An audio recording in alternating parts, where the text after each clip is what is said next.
Now let's talk about the elements that you might see in series. You might have a resistor in series with your load. You might have an inductor in series with your load, or you might have a capacitor in series with your load. In all cases, what you're going to do is calculate the impedance of the element that you have. So for instance, ZR is going to be R, ZL is going to be J omega L, and ZC is going to be 1 over J omega C, or minus J over omega C. And then if you want to find your input impedance, you're going to take ZL and rotate it a distance d, whatever the length of your line is, until you get to a value ZA, and then Zn is going to be equal to ZA plus ZR, or it's going to be ZA plus ZL, and so on.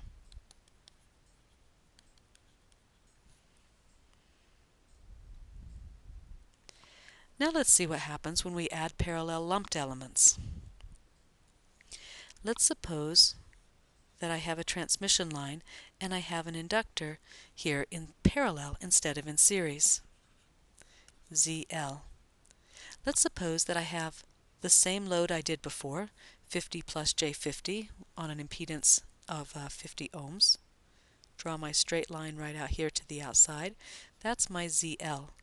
And then let's rotate our distance 0.1 wavelength, which was right down here the last time. This was my ZA point, and here is our A point right there.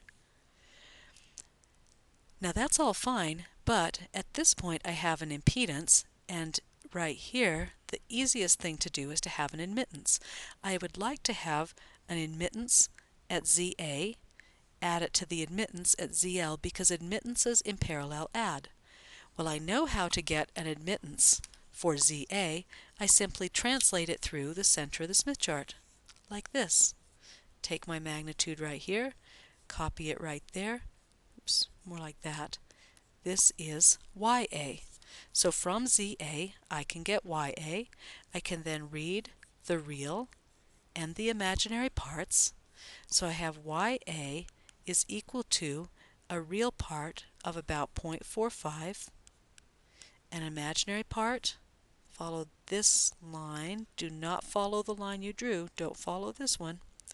So the value that comes right out here is about 0.01 J, and I need to denormalize it, which means I'm going to multiply by Y0, and Y0 is 1 divided by Z0, and then I'm going to calculate Y of L, which is minus J over omega L, where L is the inductance, same thing I did before.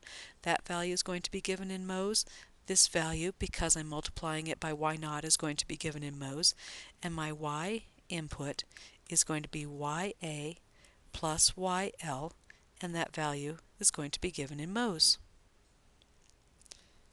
Now let's talk about the different types of parallel elements that I could have. I could have a resistor in parallel. I could have an inductor in parallel.